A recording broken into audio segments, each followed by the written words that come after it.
Hello everyone, I'm Carthu and welcome back to the Dojo. Today, we'll be discussing what if the Grand Priest was evil. If you've watched my 5th video ever, you already know to some degree where this will be going. However, I will elaborate on that old theory here even further and making the entire scenario that this could happen in possible. I will also be adding in all the elements that were not available to me at the time of making that video, which was only back when Universe 9 was erased.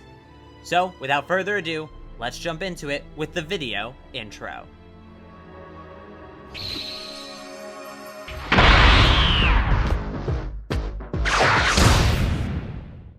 To start with, we are assuming that the Grand Priest being evil is the change. I am not saying he is evil in the main series, that's actually fairly unfounded based on some key bits of dialogue in the Future Trunks saga, as well as his actions during the Tournament of Power. But in this case, he is evil, or at least he is from our perspective. You see, his motives are simple, but noble in a sense. As the guide or angel for the multiverse, he feels as though he would do a better job in charge than Zeno. And despite the Grand Priest being stronger than Zeno, which is based on the manga statement, he is still Zeno's servant. This unfair rule, this unfair system that he is a part of, is what makes it seem like his evil motives are actually something justifiable, and actually makes him a fairly interesting concept in terms of villainy. But obviously, many of you may be wondering, why can't he just throw a coup if he is so much more powerful than Zeno? You see, there's a massive issue there, and that is, angels cannot fight outside of their training, again as stated in the manga. This isn't by choice either, at least in this scenario. Rather, this is a universal design, a property of sheer existence. Like gravity exists, so too does the law that physically prohibits angels from fighting in normal combat. Sure, they can use their speed to dodge and such, as Whis did in the Broly movie, but no more than that is allowed, physically impaired from doing so. The Grand Priest has had to live with the knowledge that he and his children are not only stronger, but are more capable than the gods. Their servitude as guides simply makes no sense to him, so he devises a plan to take over. It will take patience, but it can work. As Zeno feels there are too many universes, he will give Zeno the extra push to erase those universes. He did it back when there were 18 universes, and in the manga he's even shown being the one setting up the erasure of the 8 universes that were in the Tournament of Power. You see, the concept of mortal levels is not something that Zeno seems to be capable of making on his own. He actually specifically asks the Grand Priest how the universes are doing, and he gives him the rundown of how they're leveling out and how they are performing overall as civilizations of mortals. This is the foundation of the Grand Priest's manipulation. You see, he says that these mortal levels are too low here, get rid of these universes, no big deal. But why would he want to get rid of the universes? Well, you see, an angel goes into stasis after their god of destruction dies. However, as the Tournament of Power showed us, angels will not go into stasis if their universe is erased at the same time as their god of destruction is. And the same would apply to their no fighting rule. You see, no universe, no fighting rule. It's an exploitable loophole. Only 4 universes would remain had Goku not interfered with the Grand Priest's manipulation. There's positives and negatives to this in the Grand Priest's view. Negative, 1 more universe will remain than he wanted, but a positive is that it'll be easy to pin it on Goku, so the more suspicious gods will suspect nothing of him. As Goku leaves Zeno's palace, the Zenos begin telling the Grand Priest what they want in the Tournament of Power. They mention no flying, no killing, and the time limit. But even more importantly, they mention that the winner will receive the Super Dragon Balls, and they hope to see the winning universe revive the losing ones.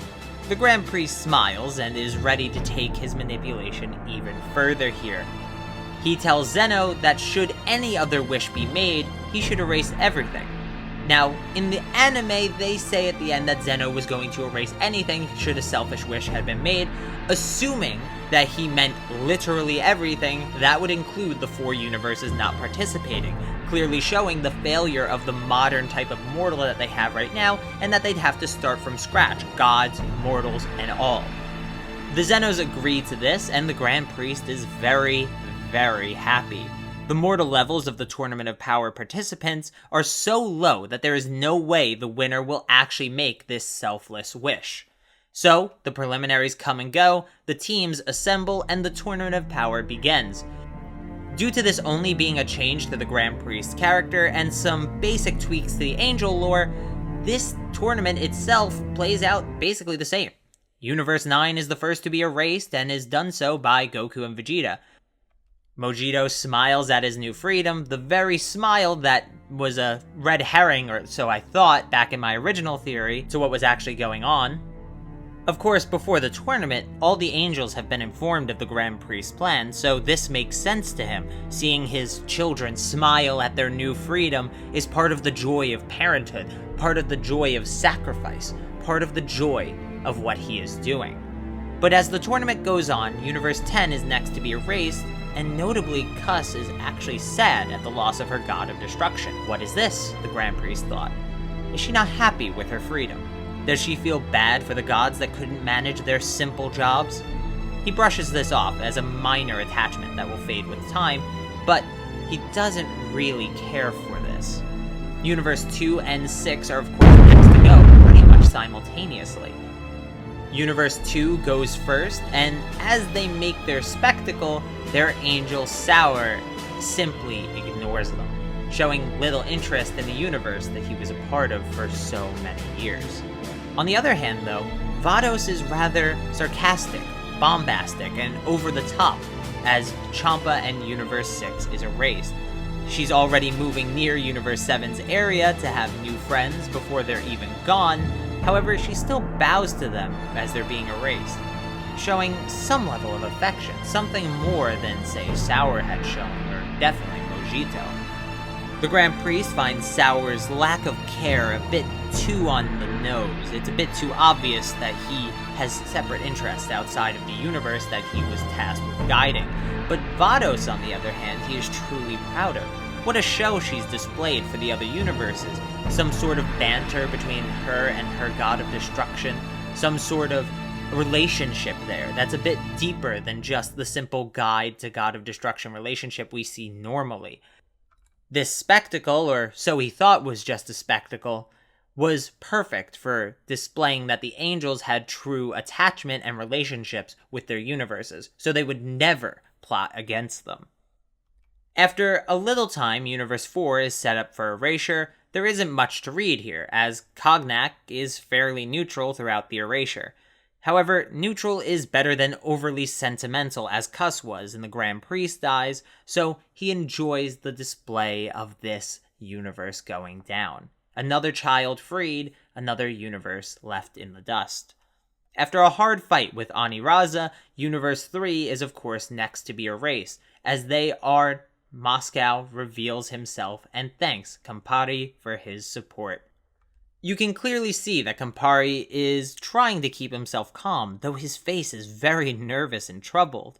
Luckily, the Grand Priest can't see these details from the distance, so he gets away with it. But, had the Grand Priest noticed, there's something a bit wrong with being nervous after a god of destruction has been erased. Something a bit too revealing about what's going on here. Only 2 universes remain after this, of course, Universe 7 and Universe 11. The battle is fierce, but both sides are slowly whittled down until it's Android 17, Frieza, and Goku versus Jiren. With teamwork, trust, and plot necessity, Jiren is defeated and Universe 11 is erased. Unfortunately, due to the way the camera is focused on the fighters and Belmod and their Supreme Kai, you don't see Margarita's reaction here. She's simply behind the camera. You can't tell how she's reacting to the destruction of her universe. But based on her interactions with Belmont, I would say they were fairly friendly, at least more so than the average God of Destruction angel relationship, but nothing like the relationships, say, Whis and Beerus have, or Cuss and Ramushi have. The time has come. Only one universe remains, one winner. The Grand Priest offers him a wish, anything you want. You can have anything at all. With little hesitation, though, Android 17 wishes for the universes Zeno destroyed to be restored. Rage boils on the surface of the Grand Priest's face. while the Zenos smile in delight at the selfless mortal. But then the Grand Priest says, no. The Grand Priest refuses to make this wish for him. He can still win. He can start this revolution right now. The mortal can't make the wish without the language of the gods, which he does not speak. So, the Grand Priest is a barrier between Android 17's wish and actually being fulfilled. 4 of the angels freed during the Tournament of Power fly to him, and the 6 others from the original erasure of 18 to 12 universes come and join him as well. 10 angels in total, unhinged and ready to fight. Their target, Zeno. And while Zeno may perhaps have the raw strength to beat them, he has none of the combat experience. 10 angels may be enough to actually do this. Beerus looks at Whis to see if he knew, and he nods reluctantly. But Whis was one of the angels that wanted no part of this. Whis looks to Goku, grasping his shoulder. Goku understands and nods quickly. Whis breathes in, and Goku teleports him to Super Shenron. Whis makes the wish to restore all the universes Zeno destroyed immediately, and the angels surrounding the Grand Priest are forced to put down their staves. The universes are resurrected, their life forms are as well. These angels now have gods of destruction and universes, chaining them to the physical law of reality. They can no longer fight. Because of the nature of this wish, there are once again 18 universes, and the angels are drawn back into their chains of servitude. No. The Grand Priest lets out a sigh as he says so. His plan was a failure. The Zenos, alongside their guards, say they'll take him to the boss to be replaced or punished or perhaps even both. Everyone except the angels are shocked to hear of a boss above Zeno. It's true, Whis says. That's where all the angels come from. Zeno's guard hold the Grand Priest and fly away with the Zenos as well. It's over. For now.